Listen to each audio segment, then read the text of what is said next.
Subscribe करें और bell दबाएं ताकि कोई खबर रह न जाए।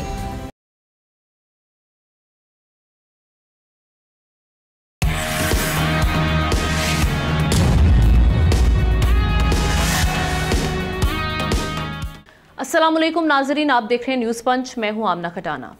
हुकूमत पाकिस्तान ने हमसाया मुल्क ईरान के साथ सूबा बलूचिस्तान के इलाके पंजगूर में वाक़ चौथी सरहदी राहदारी खोलने की मंजूरी दे दी है, जिससे दोनों ममालिक के दरमियान तिजारती सरगर्मियाँ भी आसान होंगी। इसके अलावा स्मगलिंग की रोकथाम हो सकेगी और दोनों ममालिक की सरहद के साथ मुकीम लोगों को रोज़गार और कारोबार की जो अपॉर्चुनिटीज़ हैं वो मिलेंगी। दूसरी जानिब पाकिस्तान ने कि जो ईरानी सफ़ीर है उनसे उन्होंने मुलाकात की है। वज़ीर आला बलूचिस्तान और ईरानी सफ़ीर की अहम मुलाकात हुई है इस सिलसिले में, जिसमें बाहमी दिलचस्पी के उमूर पर तबादला ख्याल किया गया। सरफराज बुगटी ने कहा कि उनकी हुकूमत ईरान के साथ दो तरफ़ा तिजारत के हजम को बढ़ाने और मुश्तरका सरहदों पर स्मगलिंग की रोकथाम के लिए पुरज़्म है।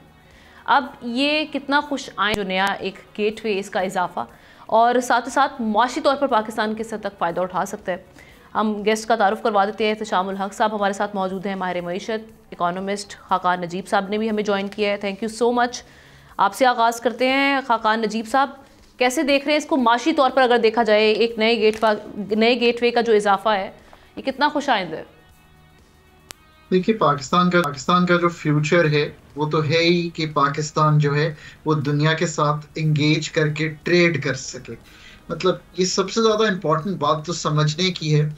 अगर आप ग्रोथ मॉडल यानी कि इकोनॉमीज़ के बढ़ने का मॉडल दुनिया में देखें तो दुनिया में उन्होंने दूसरे ममालिक से फ़ायदा उठाया, अपनी चीज़ें बेची, डॉलर कमाए और अपनी जो एक्सपोर्ट्स हैं उनको बढ़ाया। चाहे वो चाइना हो, वियतनाम हो, इंडिया हो, बांग्लादेश हो, the model has been exactly the same.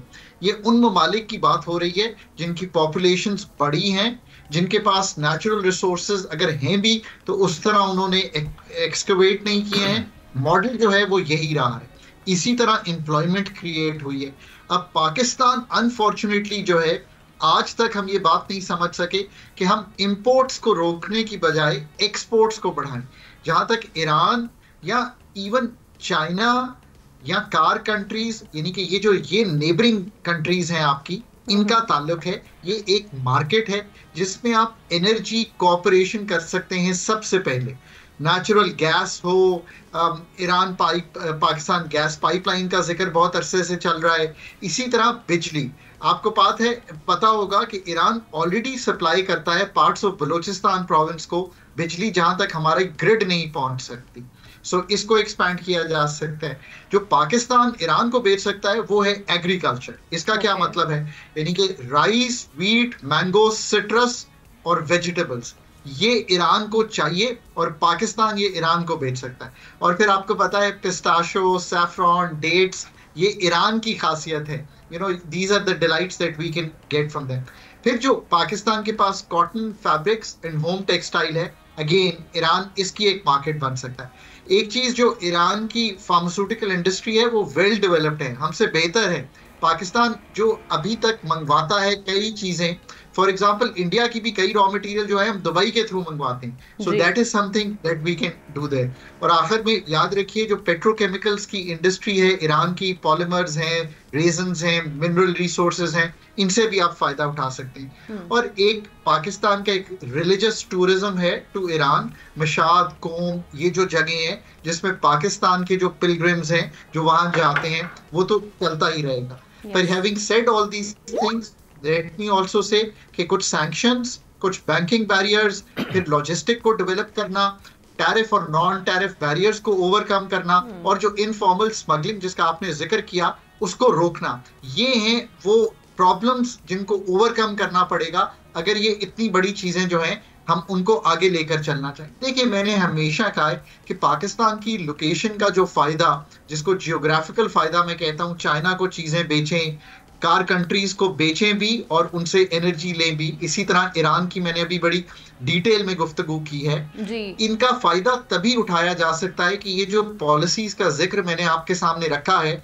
इन पर अमल दरामद किया जा सके और इनको अमली जामा पहनाया जा सके। ठीक है, हमारी बैक टू यू। और मैं ये जो हम जहाँ पर बात करें कि जो हमारी करंटली सालाना जो ट्रेड का हजम है 2.5 बिलियन है, डॉलर है। लेकिन हम ये देख रहे थे कि जब इब्राहिम रईसी मरहूम साहब जब यहाँ पर आए थे, उन्होंने $10 बिलियन तक बढ़ाने का एक अज़म का इजहार किया था। अगर पोटेंशियल है तो हम इसको अचीव क्यों नहीं कर पा रहे? ये इस सवाल का जवाब देने के लिए मैं आपके सामने दोबारा आऊँगी, लेकिन मैं पहले एहतशाम साहब का भी टेक इस पे ले लेती हूँ। एहतशाम साहब, एक फ्री ट्रेड एग्रीमेंट की भी बात होती है, ये कहा जाता है कि अगर ये हो तो काफ़ी हद तक फ़ायदा और हो सकता है, मतलब हमारी जो ट्रेड है ट्रेडिंग टाइज वो और बेहतर होंगी। किस तरह से इसे किया जाएगा और चैलेंजेस मज़ीद क्या हैं हमारे सामने? देखिए, हमने बुनियादी तौर पे तो चौथा क्रॉसिंग पॉइंट जो खोला गया है पंजगूर के बॉर्डर पे बलूचिस्तान और ईरानी बलूचिस्तान की साइड पे, तो बहुत बड़ी एक डेवलपमेंट है, अच्छी डेवलपमेंट है। बहुत बड़ी डिमांड थी कोयटा चैम्बर की भी और बलूचिस्तान के बिजनेसमैन की। और आपको याद है दिसंबर में पिछले साल ये तीसरा पॉइंट खुला था और ये सिस्तान बॉर्डर जो है बलूचिस्तान का उस तरफ से खुला था, जो हम देखते हैं कि 170 किलोमीटर के फासले पे है चाबहार से, और हमारे गवादर से ये 70 किलोमीटर के फासले में बनता है। ठीक है जी, 120 किलोमीटर चाबहार से और 70 किलोमीटर हमारी ये बनता है इधर से गवादर से। लेकिन जो डॉक्टर साहब ने बातें की हैं ना, आखिरी दो बातें मैं उस पर ज़्यादा बात करूँगा। देखें, एक है सैंक्शन वाला मामला और दूसरा स्मगलिंग। हमने स्मगलिंग एक बड़े अरसे से हो रही है। बुनियादी तौर पे दोनों मुल्क चाहते हैं कि लीगल ट्रेड का रास्ता खुला जाए, वो नहीं हो रहा। ये दोनों तरफ पे जो मुझे कहने में कोई आर नहीं है, इतना सॉलिड जिसको कहते हैं ना, गलत काम करने के लिए इतनी दयानतदारी से पैसा एक दूसरे को दिया जाता है कि एक मुद्दत होगी उसको रोकने की कोशिश कर नहीं हो रहा। अभी देख लें, तेल ही देख लें कितनी मुसीबत है। देखा जाए तो दूसरा तीसरा बड़ा मुल्क है तेल पैदा करने वाला, लेकिन आप देख लें तेल सैंक्शन की वजह से, यूएन की सैंक्शन है, स्टेट डिपार्टमेंट की सैंक्शन है, वो नहीं बेच सकते। ब्लैक मार्केट में तेल बेचते हैं, बलूचिस्तान में आ जाता है तेल। अभी देखें चाइनीज़ जो है वो तो परवाह नहीं करते, वो तो कहते हैं ना नेशन ऑफ शॉपकीपर्स, वो तो आधी कीमत पे तेल मिलता है वो तो लेते हैं, वो सैंक्शन की परवाह नहीं करते। हिंदुस्तान ने वेवर लिया है, वो भी तेल लेता है। हमारे लिए मुसीबत है कि हम उनकी आ जाते हैं, इसमें सैंक्शन के अंदर आ जाते हैं। अभी जिस तरह डॉक्टर साहब बता रहे हैं, डेफिनेटली पोटेंशियल बहुत है, लेकिन सवाल है कि इन सैंक्शन से कैसे जान छूटेगी। अभी वो देखने $18 बिलियन का वो हमें सर पे सवार है कि जो पेनल्टी देनी पड़ेगी अगर अपनी साइड की हमने वो अपनी ना तामीर की गैस पाइपलाइन। इन सारे मामले को देख के तो फिर यही बात लगती है कि बाज़-औक़ात कहा जाता है कि अमरीकियों के साथ तो होती भी है डायरेक्ट इनडायरेक्ट बात कि भाई जितना नेबर्स होने के नाते हमारे एक दूसरे को फ़ायदे हम पहुँचा सकते हैं, हम नहीं पहुँचा सकते। अब सवाल ये कि हमने ये कैसे मसला हल होगा। मुझे नहीं लगता, ये रईसी साहब आए थे, बड़ी अच्छी बात की थी और पोटेंशियल तो वाकई है, बहुत ज़्यादा है, $10 बिलियन का भी है। लेकिन आप देख लें ये जो फिगर हम देख रहे हैं कि 2 बिलियन 2.5 बिलियन का, वो अब तक तो कहा जा रहा है टोटल 70-72 लाख के सारी जो है ना वो हमारी एक्सपोर्ट वहाँ पे गई है।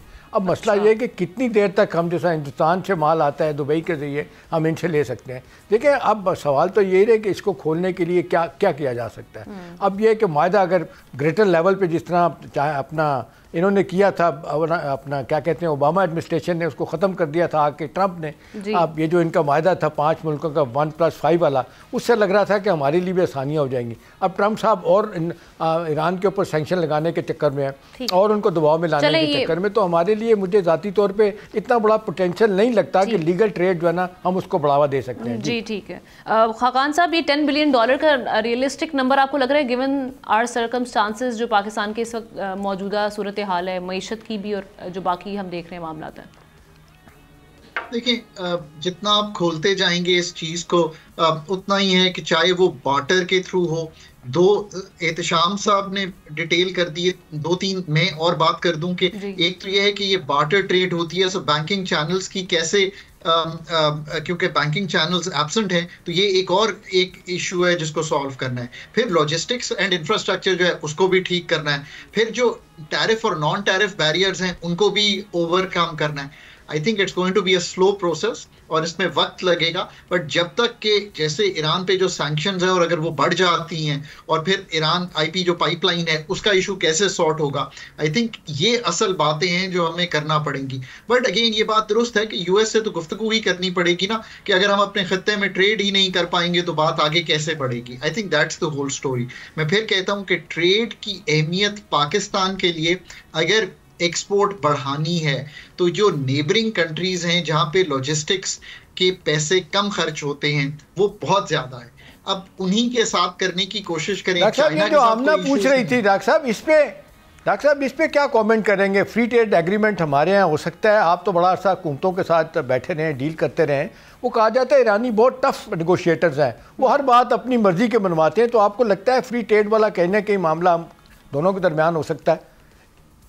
देखिए, एक तो ये कि हमने कई फ्री ट्रेड एग्रीमेंट्स किए हैं जो हमारे हक में नहीं रहे, बिकॉज एहतिशाम साहब जब भी पाकिस्तान की अथॉरिटीज कोई काम करने जाती हैं, चाहे वो आईपीपीज की डील हो या एफटीएस विद अदर कंट्रीज हैं, we always are unable to put that team together जो पाकिस्तान की फेवर में ये काम कर सके।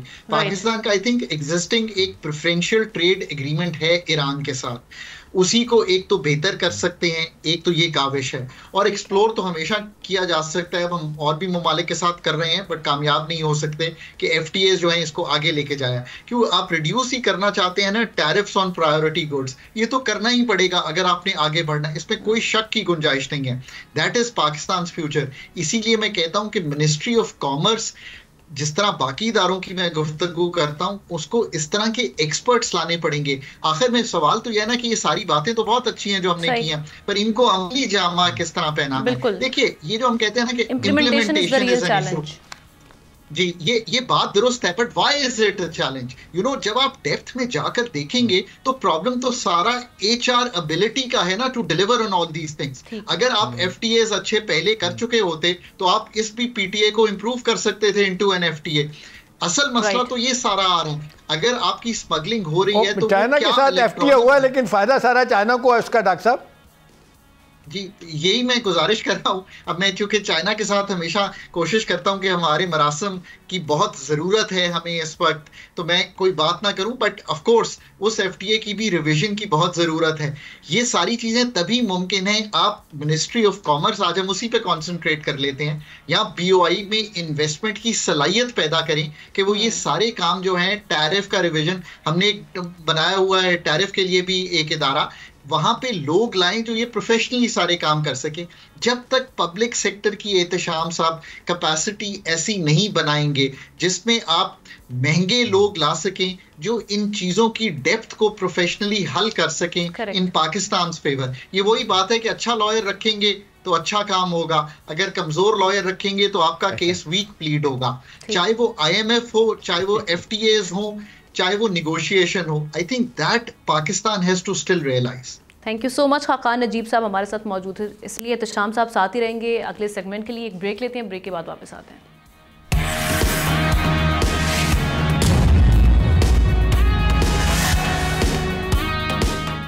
वेलकम बैक नाजरीन। हुकूमती इत्तेहादी पीपल्स पार्टी इन दिनों हुकूमत से कुछ ज़्यादा ही खाइफ नज़र आ रही है। कभी वजह लाहौर होता है और अब Sindh. Chairman People's Party Bilawal Bhutto Zardari ने तो यहाँ तक कह दिया है कि विफाक हमेशा सिंध से सौतेला सलूक करता है।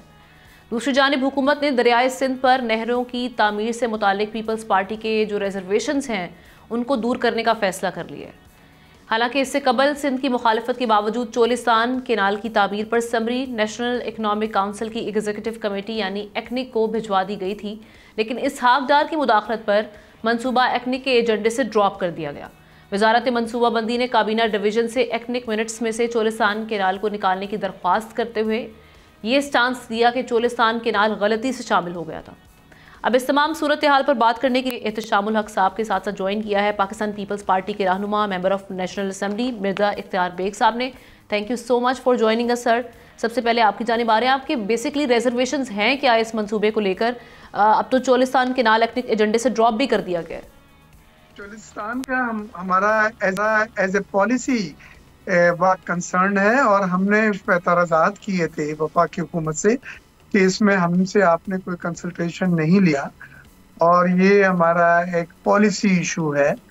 और मुझे बड़ी खुशी है कि हमारी रिक्वेस्ट के ऊपर हमारी फिर जो मीटिंगें हुई हैं सागदार साहब से और नदीर कमर साहब की और दूसरे लोगों की, उसके बाद एजेंडे से इसको एक्निक की निकाल दिया गया है। लेकिन एजेंडे से निकालना हमारा पर्पस सर्व नहीं करता।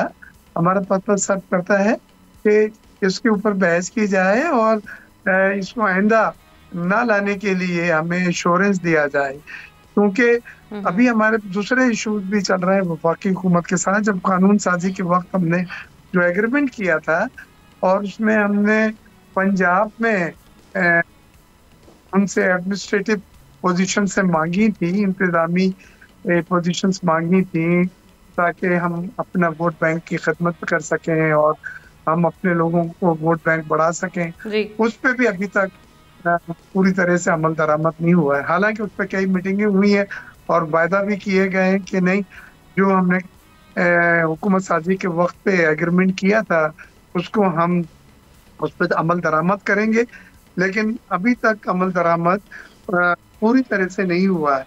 उसके ऊपर जो कैनाल से निकाली जा रही हैं वो हमारा सबसे बड़ा कंसर्न है कि इससे पानी में सिंध में कम होगा और हमारे जो जरखेज इलाके हैं ज़राअत के लिए वो बुरी तरह मुतासिर होंगे। ऑलरेडी फसलें मुतासिर हो रही हैं। इस बार कॉटन की फसल 40% कम है, जो एक बहुत बड़ा अलमिया है। हमें इम्पोर्ट करना पड़ेगा, उससे ये फॉरेन एक्सचेंज के ऊपर जोर पड़ेगा। लेकिन ये वो मसाइल हैं जिसके लिए ज़रूरत है कि वो बैठ के हमारे साथ संजीदा मुज़ाकरात करके इसको वाया मीडिया इसका निकालें और हमें इत्मीनान दिलाया जाए कि हमारे सूबे में और हमारे जो किसान हैं उनको इन चीज़ों से पानी की किल्लत और पानी की कमी जो है नहीं होगी और उनकी ज़राई प्रोडक्शन जो है मुतासिर। अच्छा, अभी आप जब मुज़ाकरात की बात कर रहे थे तो मुज़ाकराती कमेटी इस सिलसिले में कोई तश्कील दी गई है? इस हवाले से कोई डेवलपमेंट हुई है? हमारी मुज़ाकराती टीम बिलावल साहब ने जो बनाई है उसमें नवीद कमर साहब भी हैं और दूसरे लोग भी हैं। वो उनकी मुज़ाकराती टीम जिसमें इसाक डार साहब भी हैं, मुसलसल मुज़ाकरात कर रहे हैं और उसमें पेशरफ भी है। लेकिन अभी तक हम ये कहते हैं कि कानून साजी जो हुकूमत साजी के वक्त एग्रीमेंट हुआ था उस पर अमल दरामद मुकम्मल तौर पे नहीं हो सका, जो हमारी एक कंसर्न है, तशवीश। तो सर, अगर ये मुज़ाकरात कामयाब नहीं हो पाते, मामला नहीं उस तरह से तय पाते, जो आपके रिजर्वेशंस हैं उनको प्रॉपर्ली एड्रेस नहीं किया जाता, तो आप क्या समझते हैं बीच का रास्ता क्या है? नहीं, देखिए, इसमें हम ऐसी कोई बात नहीं करेंगे जिससे कोई पॉलिटिकल अनसर्टनिटी पैदा हो। उसके बाद हमारे जो लीडर हैं वो राब्ते में हैं, बिलावल साहब शहबाज साहब से मुलाकात करते रहे। उन्हीं के कहनों पे लीडरान की ये नीचे कमेटियों की मीटिंग हुई थी, तो फिर वो लीडरान की सतह के ऊपर बातचीत होगी और उसका हल इंशाल्लाह निकल आएगा कि उनकी इंटेंशन उनकी भी ये है कि हम उनके अलाई हैं, हमें साथ लेके चलना है और हुकूमत साजी के वक्त जो एग्रीमेंट साइन किए गया था उस पर अमल दरामद कर लें। तो ये जो बिलावल साहब कह रहे हैं कि सिंध से सौतेला सलूक किया जा रहा है, ये इशारा किस जानिब है? ये किसको कहा जा रहा है? वफाक की जानिब? देखिए, बिलावल साहब ने इसको जिस कॉन्टेस्ट में कहा था वो ये था कि सिंध के साथ बहुत तरजीह बुनियाद के ऊपर काम नहीं हो रहा है जो हम एक्सपेक्ट कर रहे थे, जो हम मुतवक्का में है, और उसमें उनके डेवलपमेंट प्रोजेक्ट्स के बारे में भी हमारी कंसर्न है। जो वफाक के प्रोजेक्ट हैं सिंध में उनके फंड रिलीज नहीं हो रहा है और उस तरह से काम नहीं हो रहा है जैसा हमने तवक्को रखी थी या जैसे कहा गया था। लिहाजा ब्रदर वाला माहौल को बदलना होगा, हमको भी वही प्रायोरिटी देनी होगी, वही तरजीह देनी होगी जो बड़े सूबे को दी जा रही है।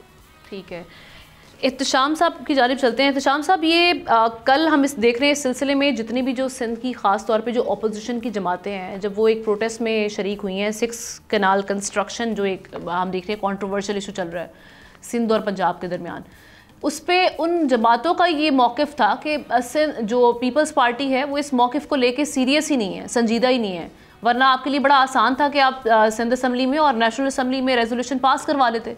तो उनका ये मौक़िफ़ है कि ये संजीदा नहीं है, ये भी वफाक के साथ इस मामले पर ऑन बोर्ड है, ये सिर्फ शोर शराबा है। आप समझते हैं?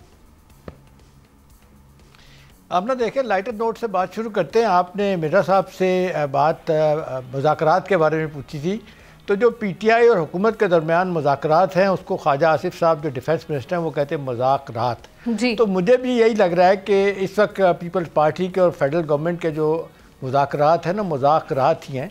उसकी वजह यह है कि इनके दरमियान इख्तलाफात होते रहते हैं, फिर गिव एंड टेक होता है। नहीं, वो इख्तलाफात भी संजीदा होने चाहिए ना। अगर मुज़ाकरात संजीदा, उस पर संजीदगी का इजहार किया जा रहा है, तो आप समझ रहे हैं कि खुलाफात भी बस वैसे ही हैं जैसे बातें कर रहे हैं सिंध की जो मुखालिफ।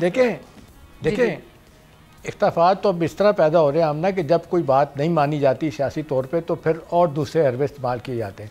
आपने देखा कल सेनेट में क्या हुआ कि जो चेयरमैन है यूसुफ रज़ा गिलानी, उन्होंने पीटीआई के सेनेटर जो हैं एजाज चौधरी साहब के प्रोटेक्शन ऑर्डर जारी कर दिए। जी जी। अब सबको पता था कि ये ठीक नहीं होगा, लेकिन क्या हुआ, वहाँ से तो उनकी रिहाई नहीं हुई, वो आ नहीं सके। आज कहा जा रहा है कि कौमी असम्बली में जो पीपल्स पार्टी के मेंबर हैं आगा रफ़ीउल्लाह, वो एक बिल पेश कर रहे हैं जिसमें कहा गया है कि जी 2007 के एक्ट के तहत ये नहीं हो सकता कि ऐवान में सवालों का जवाब जो है ना पार्लिमानी सेक्रेटरी दे। आप इसकी खिलाफ वर्जी कर रहे हैं, लिहाजा इसको रोका जाए। करना भी है तो फिर डे टू डे बुनियादों पे आप एक दिन अगर वज़ीर को बयान देगा, आपको इजाज़त होगी, पार्लिमानी सेक्रेटरी का जवाब देगा वज़ीर के बिहाफ पे, कल फिर दोबारा स्पीकर से इजाज़त लेनी पड़ेगी। तो ये चुटकी लेने वाली बात है। जाहिर सी बात है कुछ इश्यूज़ पे पीपल्स पार्टी की हुकूमत नहीं मानती और कई हवालों से पीपल्स पार्टी उनकी बात नहीं सुनती। अब असल मसला जो हमने इस वक्त पानी का मसला है ना, जो वो आप देखें, आप अगर सारा देखें मेन सोर्स तो हमारा इंडस वाटर का ही है। अब ये जो अब रिवर आपका आ जाता है दरियाए सिंध, अब असल मसला ये है कि फेडरल गवर्नमेंट SIFC जो चाह रही है कि 7 मज़ीद नहरें निकाली जाएँ ये दरियाए सिंध से, और ये पंजाब में उनको जिस तरह हुकूमत ने प्लान किया है कि 1 मिलियन एकड़ 10 लाख एकड़ ज़मीन जो है ना शराब की जाए, और वो दे रहे हैं ठेके पे, कॉन्ट्रैक्ट पे चाइना और सऊदी अरब को। वो कहते हैं जी आपकी बैरन लैंड है, वो 75 सालों से हम देख रहे हैं ऐसे ही पड़ी हुई है, आपका कोई तकरीबन 50-60% इलाका जो है ना ऐसे ही पड़ा हुआ है, तो हम उसको आबाद करके देंगे, पैसा लगाएंगे।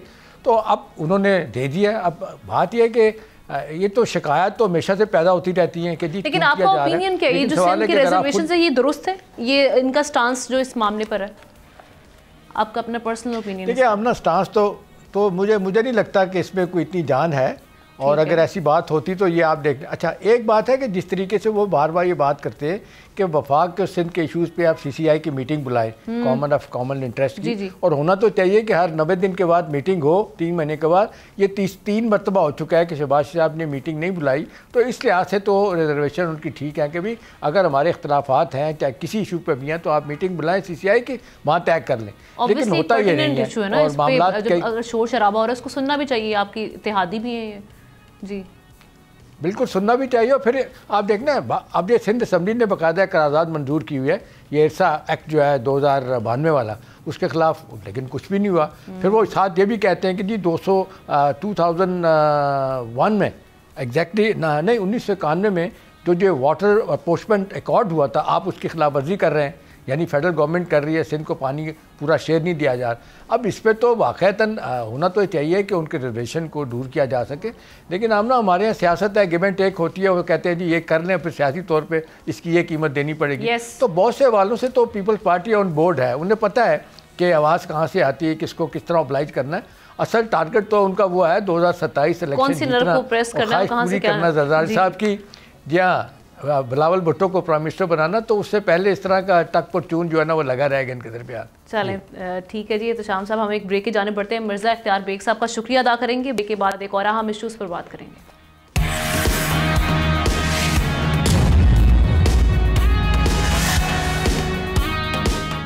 वेलकम बैक नाज़रीन। इस वक्त अमेरिका और बरतानिया के सोशल मीडिया पे बरतानिया में बच्चों के जिनसी इस्तेहसाल के ग्रूमिंग गैंग्स का शोर मचा हुआ है। इलॉन मस्क जिन्होंने एशियन ग्रूमिंग गैंग्स की इस्तिलाह इस्तेमाल की तो एक बहस छिड़ गई। साथ ही मस्क ने बरतानवी हुकूमत को भी तनकीद का निशाना बनाया। बहस का हिस्सा बनते हुए भारत की इंतहा पसंद हिंदू जमात शिवसेना की रहनुमा प्रियंका चतुर्वेदी ने एक्स पर लिखा कि वो एशियन ग्रूमिंग गैंग्स नहीं बल्कि पाकिस्तानी ग्रूमिंग गैंग्स हैं, जिस पर मस्क ने ट्रू लिखा। जबकि पाकिस्तानी दफ्तर खारजा ने बरतानिया में मुकीम पाकिस्तानियों के बारे में बढ़ते नस्ल परस्ताना और इस्लामोफोबिया पर मबनी तबसरों की मजम्मत करते हुए दोनों ममालिक के दरमियान गहरे ताल्लुकात के साथ साथ बरतानवी पाकिस्तानियों की काविशों को भी उजागर किया है। बरतानिया में नस्ल परस्ताना और इस्लामोफोबिया पर मबनी सियासी और मीडिया के बयानात पर गहरी तशवीश है। हम सूरत हाल पर बात करते हैं। हमारे साथ इत्तेशामुल हक के साथ साथ हमें हामिद खान अल-मशरकी साहब, इंटरनेशनल एक्सपर्ट, उन्होंने भी हमें ज्वाइन किया। Thank you so much. आपकी जानिब सबसे पहले आ रहे हैं सर, ये बेसिकली ये जो एशियन ग्रूमिंग गैंग्स वाला मामला है क्या, और पाकिस्तान को इसमें क्यों धकेला जा रहा है, क्यों टारगेट किया जा रहा है? देखिए, ये इंतहाई मुतासिब किस्म का बयान था एलन मस्क का, और ये एक बड़ी, मैं कहूँगा कि घिनौनी किस्म की जो है मुहिम शुरू की गई इसकी, जिसके अंदर कोई हकीकत नहीं, कोई सदाकत नहीं। हकीकत तो ये है कि इसलिए जो ग्रूमिंग गैंग की बात करते हैं, इसमें 88% से ज़ायद तो जो सफ़ेद फार्म, जो गोरे वाइट लोकल हैं, वो इन्वॉल्व हैं। उसके अलावा जो बाकी 10% है वो दूसरी कम्युनिटीज़ के हैं। सिर्फ 2% से कम हैं जहाँ पर पाकिस्तानी निजात बरतानवी शहरी इन्वॉल्व हुए और उनको सजा दी गई। बात यह है कि किसी भी अंदाज में पाकिस्तानी कम्युनिटी या पाकिस्तानियों को टारगेट करना जो है वो उसके खास मकासद हैं। उसका मकसद अगेन वही है कि इस्लामोफोबिया और उसके साथ साथ जो मुसलमानों के खिलाफ जो एक मुनज़्ज़म मुहिम है उसको बढ़ावा देना है। लेकिन खुद लेबर पार्टी के जो वज़ीर आज़म, मौजूदा वज़ीर आज़म आए हैं, उन्होंने खुद एक बयान दिया, उनका ये सब झूठ है।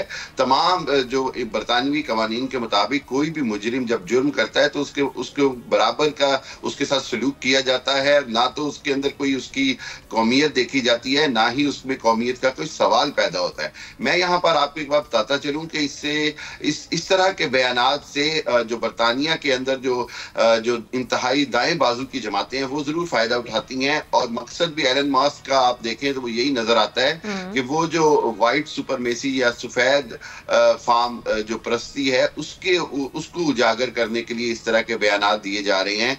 मौजूदा जो लेबर हुकूमत है उसने तो बड़ा वाज़ेह तौर पर कहा कि जी अगर इस तरह की कोई कानूनी तौर पर या जो कानून का अमल है वो सबके लिए बराबर है, और कानून ने अपना रास्ता निकाला।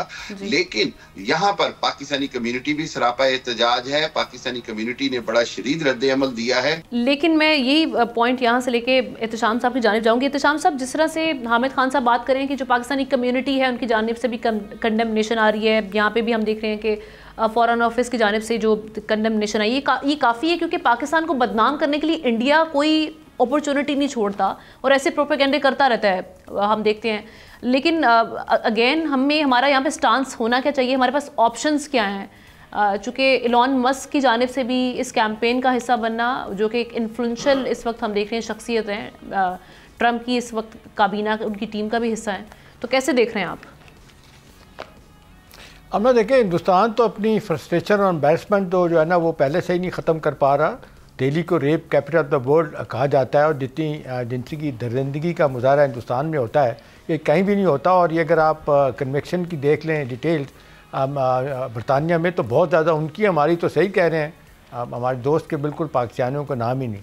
देखिए, अब जहाँ तक एलन मस्क का ताल्लुक है, ना ये सख्त बड़ी तेज़ी के साथ एक्सपोज हो रहा है। अभी आप देख लें जिस तरीके से जर्मनी, उसके बाद फ्रांस और इटली में फार राइट हुकूमतों अपना सियासी जमातों को जिस तरह सपोर्ट किया है, ऑफिशियली जो हुकूमतें हैं वो तीनों वो एहतजाज कर रही हैं अमेरिका के साथ कि ये आदमी जो है ना वो तो आप हमारे दरमियान इख्तलाफात पैदा करने के लिए कर रहे हैं। लेकिन देखें ना, इस स्टेज पे तो सिर्फ इसलिए कि उसकी एक मार्केट है बहुत बड़ी, 45 करोड़ लोगों की बहुत बड़ी एक वाइब्रेंट मिडिल क्लास की एक है, जिसमें हिंदुस्तान की उसको सपोर्ट करने के लिए उसने कह दिया। लेकिन आगे चल के चाइना के साथ इनके बड़े ज़बरदस्त इख्तलाफात होंगे, ट्रंप के और एलन मस्क के। उसकी वजह है कि चाइनीज़ पे जो सेंक्शन लगाने जा रहे हैं ट्रंप साहब, वो सबसे ज़्यादा नुकसान इनको होगा, एलन मस्क को होगा, क्योंकि उनकी गाड़ियाँ, वो जो हाइब्रिड गाड़ियाँ हैं जो बना रहे हैं टेस्ला के नाम से और आपकी इलेक्ट्रिक गाड़ियाँ, वो सबसे ज़्यादा तो चाइना में बिकती हैं। और एलन मस्क का भी हम देख रहे हैं कि उनका इंटरेस्ट टिकटॉक पे भी जो है उसको ख़रीदने में, वो भी हमारे सामने आ रहा है। हम ना देखें वो भी देखना, एक तो बहुत बड़ा टूल उनके हाथ में आ गया ना, जिस तरीके का मीडिया को वो यूज़ कर रहे हैं अपने लिए। लेकिन ये सारी चीज़ें काउंटर प्रोडक्टिव होंगी, इसलिए कहा जा रहा है कि जो बिज़नेस सेवी तो ज़रूर हैं, लेकिन सियासी तौर पे बहुत सारी चीज़ों को नहीं समझते। और जिस तरीके से ट्रंप का उन्होंने सपोर्ट किया, साथ दिया, और खामखा हर जगह पे जाके टांग अड़ाना, और जैसे ये बरतानिया के बारे में इस तरह बात करके उन्होंने आगे से ओके किया, तो मेरा ख्याल है ये बहुत ही जिसको कहते हैं नुकसानदेह होगा आने वाली ट्रंप हुकूमत के लिए। आई एम श्योर कि जितना एहतजाज किया जा रहा है सारी दुनिया में। और दूसरी बात है, हम ना ट्रैक रिकॉर्ड आप देख लेना बरतानिया में कि इस तरह के जो हरबे और जो इस जिनसी हमले किए जाते हैं बच्चों के साथ, दूसरों के साथ जाती हैं, वो हिंदुस्तान का बहुत बड़ा रोल है। तो मेरा ख्याल है इस हवाले से जो अब आइंदा आने वाले दिनों में ट्रंप के लिए बड़ी मुसीबत होगी एलन मस्क का, उनकी जो अपना कैबिनेट में होना। और ज़ाहिर है अंदर अभी इख्तलाफात शुरू हो गए हैं। अभी देखें 2 दिन से वहाँ पे कांग्रेशनल हेयरिंग शुरू हो गई है। जो वज़ीर लगाए जा रहे हैं अपना ट्रंप की तरफ से, वो तो एक एक को एक्सपोज कर रहे हैं, उनकी सारी कमेटीज़। उन्हें कहा तो इस काबिल नहीं है कि आप अमेरिका के लिए, इतने अहम मुल्क के लिए जो आप वज़ीर लगाने हैं, किन लोगों को लगाया जा रहा है। तो एलन मस्क भी मेरा ख्याल है उस हवाले से कटारे में आएंगे और इनके लिए मुश्किल हो जाएगा वहाँ पर बैठना। जी चलें, thank you so much Hamid Khan Al Mashriqi साहब और एहतशाम साहब। और प्रोग्राम के आखिरी हिस्से में हम बात करेंगे कि दुनिया के दीगर ममालिक में विंटर सीज़न को एंजॉय किया जाता है, बल्कि कुछ सालों पहले तक हमारे यहाँ भी सर्दियों का बेसब्री से इंतज़ार किया जाता था। गर्मा गर्म पकवान, खुश्क मेवा जात इस मौसम की पहचान थे, लेकिन पहले खुश्क मेवा जात अवाम की कुव्वत ख़रीद से बाहर हुए और अब हम देख रहे हैं कि गैस नायाब हो चुकी है। वैसे तो मुल्क भर में गैस का बहरान शिद्दत इख्तियार कर गया है, लेकिन सिंध जो मुल्की गैस की कुल पैदावार का 65% यहाँ से प्रोड्यूस होती है, उसके अवाम भी गैस से महरूम हैं। यानी कराची वाले पानी के लिए टैंकर्स माफिया, बिजली के लिए के इलेक्ट्रिक और गैस के लिए LPG के रहमो करम पर हैं। जो अजियत के इलेक्ट्रिक गर्मियों में देती है, सुई सदरन गैस ने भी वही रविश इख्तियार कर ली है। इस तमाम सूरत हाल पर बात करने के लिए हमें ज्वाइन किया है Sui Southern Gas spokesperson Salman Ahmed साहब ने। बहुत शुक्रिया सर वक्त निकालने के लिए। सबसे पहले तो हम आपसे यही बात करेंगे कि कराची वालों का कसूर बेसिकली क्या है। वैसे तो पूरे मुल्क में ही हम गैस लोड शेडिंग की बात करते हैं, लेकिन जितना बहरान कराची में पाया जा रहा है, इसके हवाले से बताइएगा, क्या वजह समझते हैं आप? देखें, बिस्मिल्लाहिर्रहमानिर्रहीम। सबसे पहले तो मैं आपको ये बताऊं कि ये पहली सर्दियां नहीं आई, ये पिछले 4-5 साल, जैसे आपने खुद अपने इंट्रो में कहा कि जो हमारे चैलेंजेस बढ़ते जा रहे हैं, तो उन चैलेंजेस को अगर बढ़ रहे हैं और हम फेस कर रहे हैं तो उसकी कोई वजूहात भी होंगी। तो वजूहात जो है बेसिकली ये है कि हमारा जो गैस मैनेजमेंट है वो हम कर रहे हैं, क्योंकि हमारे पास गैस की जो तलब है और रसद है उसका फ़र्क बढ़ता जा रहा है। लेकिन सबसे पहले समझने की ज़रूरत ये है कि SSGC जो है वो गैस डिस्ट्रीब्यूशन कंपनी है, ट्रांसमिशन और डिस्ट्रीब्यूशन कंपनी है, हमारी एक्सप्लोरेशन की लाइसेंस नहीं है। तो गैस जो ज़ेर ज़मीन हासिल की जाती है उस पर हमारा कोई कंट्रोल नहीं। जो सिस्टम में हमें गैस गवर्नमेंट ऑफ पाकिस्तान की तरफ से मुहैया की जाती है, हमें वही आगे अपने तमाम घरेलू, कमर्शियल, इंडस्ट्रियल सारिफीन को पहुंचानी होती है। अब अगर उसमें फ़र्क है, यानी कि आज की डेट में बताऊं, जैसे 14 जनवरी 2025 है, तो आज मेरी डिमांड जो है वो 1000 MMCF है, जबकि मुझे सिस्टम में जो अवेलेबल हो रही है गैस वो हो रही है 800। तो 200 का डेफिसिट एज ऑफ टुडे है, और अगर सर्दी थोड़ी सी और बढ़ेगी तो 250-300 भी जा सकता है। तो इसके अंदर हमें इश्यूज इसलिए आ रहे हैं कि अगर हमारे पास 1000 ही डिमांड हो और 1000 ही सप्लाई हो तो फिर तो कोई इशू नहीं, हर एक को गैस बराबर मिल सके। लेकिन ये 4 सालों में पिछले तकरीबन 400-500 MMCFD शॉर्टेजेस हमारे सिस्टम में हुई हैं, और ये बता दीजिए इसलिए बढ़ रही हैं कि जो गैस के कुएं हैं, जेर ज़मीन ज़खायर, वो डिप्लीट होते हैं हर साल 8 से 10% और नए एक्सप्लोर नहीं होते। तो सिस्टम के गैस हर साल डिक्रीज हो रही है। खाली सुई सदरन का इशू नहीं है और खाली कराची का नहीं है, जैसे आपने कहा पूरे पाकिस्तान में सुई नॉर्दर्न पंजाब और खैबर पख्तूनख्वा में ऑपरेट करती है और सिंध और बलूचिस्तान में सुई सदरन ऑपरेट करती है। इन दोनों इदारों को ये वैसे जो आप कह रहे हैं कि गैस कम हो रही है सिस्टम से, इसको फिक्स करने के लिए हुकूमती सतह पर कुछ काविशें, कोशिशें हो रही हैं?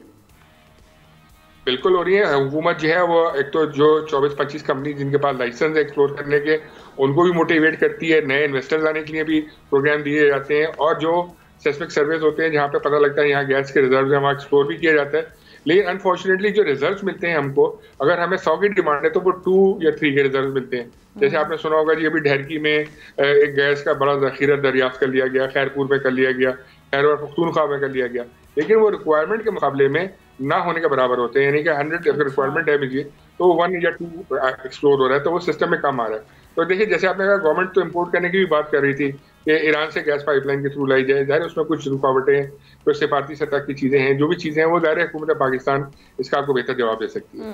तो ये मुझे कहिएगा कि जो अब चलें, वो तो ठीक है, आप कह रहे हैं कि सिस्टम में जितनी गैस है उतनी आप डिस्ट्रीब्यूट कर सकते हैं, लेकिन ये सवाल कि जब हम देखते हैं कि गैस का बहरान पाया जाता है, लेकिन जब हम बिल्स की बात करते हैं तो वो ठीक ठाक आते हैं, हर बार वो बिल जो है वो डबल हो जाते हैं, ट्रिपल हो जाते हैं, ये क्यों हो रहा है? इस मसले को कैसे? इसमें 2 चीज़ें मैं क्लियर कर देता हूँ, 2 चीज़ें क्लियर कर देता हूँ। एक तो ये कि जो बिल है ना वो उतना ही आएगा जितना आपका इस्तेमाल होगा, और वो आपका मीटर आपको उसका एक बैरोमीटर है देखने का। आपके बिल पे एक पिक्चर भी आती है जो हमारा मीटर रीडर अपने कैमरे से लेके आपके जब बिल आता है तो उसको भेजता है, तो आप उससे मैच भी कर सकते हैं कि मेरी ये मीटर रीडिंग हुई है उसके हिसाब से बिल ठीक बना हुआ है कि नहीं। कहीं इंसानी गलती अगर हो जाए तो उसको हम दुरुस्त भी कर देते हैं बिल्कुल। दूसरी वजह जो आप समझ रहे हैं वो ये है कि ओगरा ने पिछले 2 सालों में 3 दफ़ा गैस के रेट्स रिवाइज किए। अच्छा, गैस के जो रेट्स होते हैं उन पे भी अनफॉर्चुनेटली SSGC का कोई कंट्रोल नहीं है, वो ओगरा के ज़रिए कंट्रोल होता है, उसमें हुकूमत के साथ अप्रूवल ली जाती है, तमाम स्टेक होल्डर्स को सुना जाता है और उसके बाद गैस के जो रेट्स हैं उसको रिवाइज किया जाता है। तो अभी ये 3 दफ़ा रिवाइज हुए हैं, तो उन्होंने 2 साल हो गए तकरीबन 2 कैटेगरीज भी बना दी है, महफूज कैटेगरी और गैर महफूज। जिनकी महफूज कैटेगरी है उनके बिल ना होने के बराबर आ रहे हैं।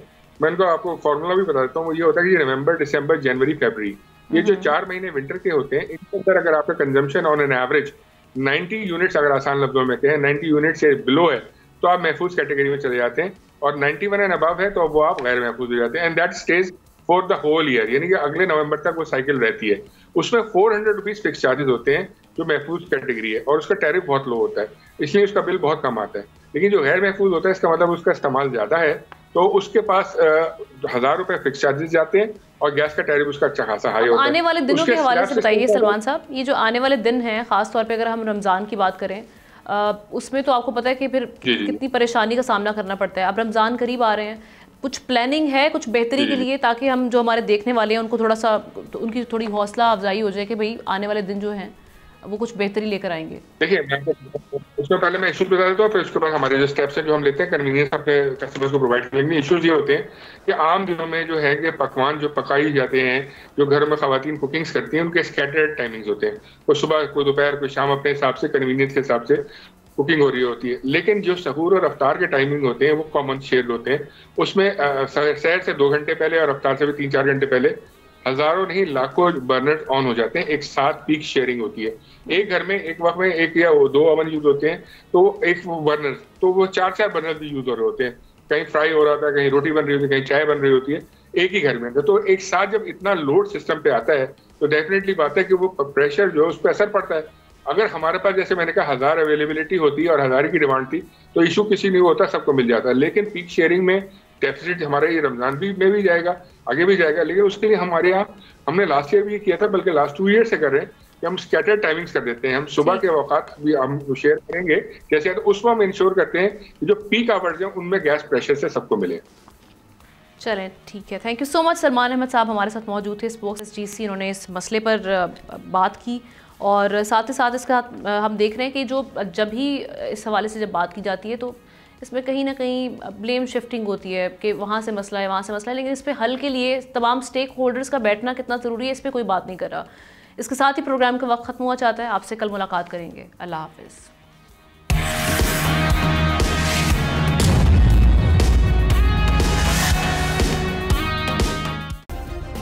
सब्सक्राइब करें और बेल दबाएं ताकि कोई खबर रह न जाए।